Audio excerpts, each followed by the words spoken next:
Praise the lord.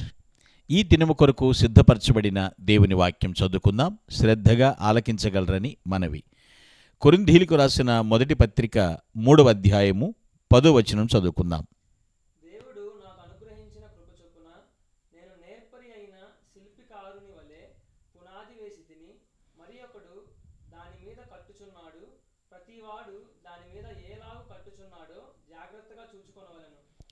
ప్రభునందు ప్రియులారా, ముందుగా మీకు హృదయపూర్వక వందనములు తెలియచేస్తూ ఉన్నాను.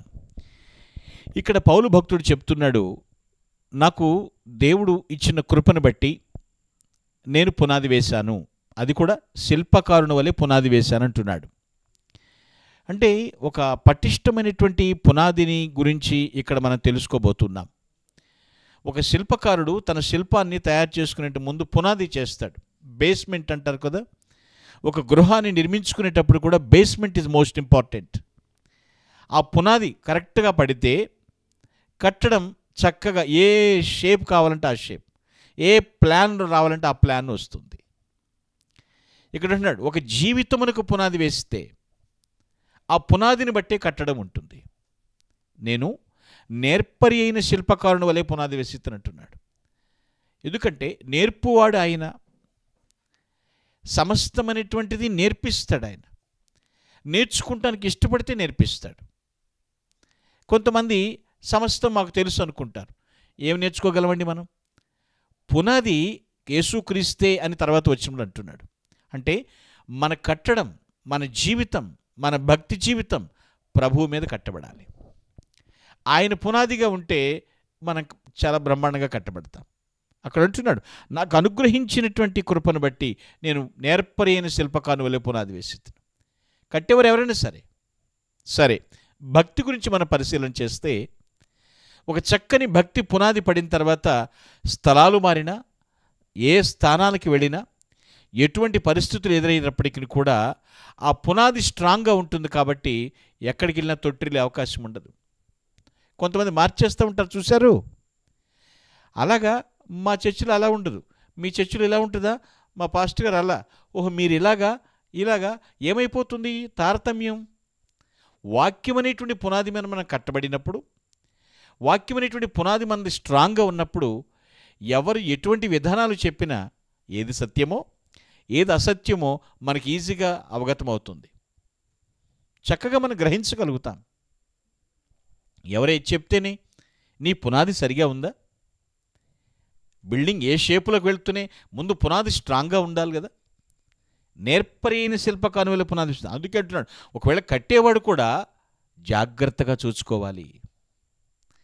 పౌలు తన్ను తాను చెక్ చేసుకుంటూ, ఎదుటి వ్యక్తికి హెచ్చరికలు ఇస్తూ, విశ్వాస బృందాన్ని దేవుని పోలికలోనికి మార్చడానికి ప్రయత్నిస్తున్నాడు.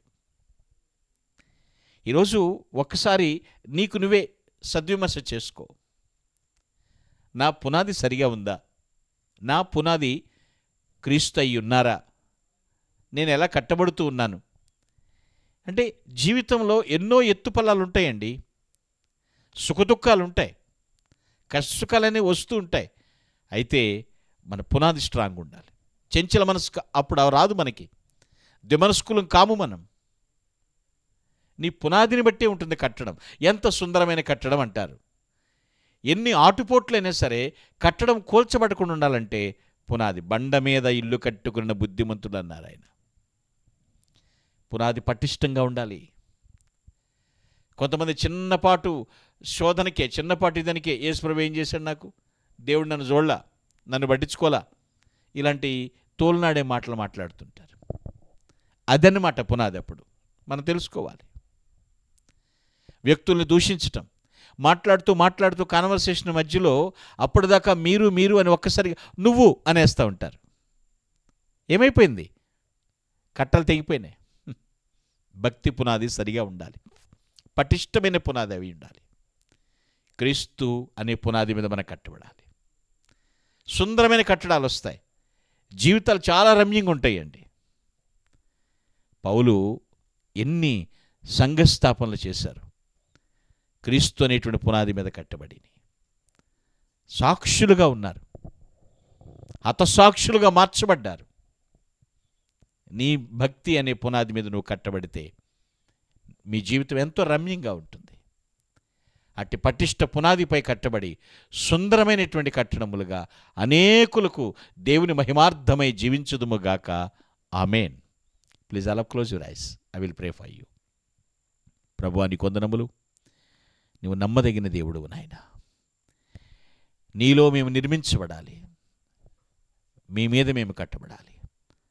పటిష్టమైనటువంటి పునాదులుగా జీవిస్తూ అనేకులను మౌల్డ్ చేసేటట్లుగా, నేర్పరైన శిల్పకారుల వలె జీవించినట్లుగా కృప చూపించమని ప్రభుని క్రీస్తు పేరిట ప్రార్థించి స్తుతిస్తున్నాను తండ్రి.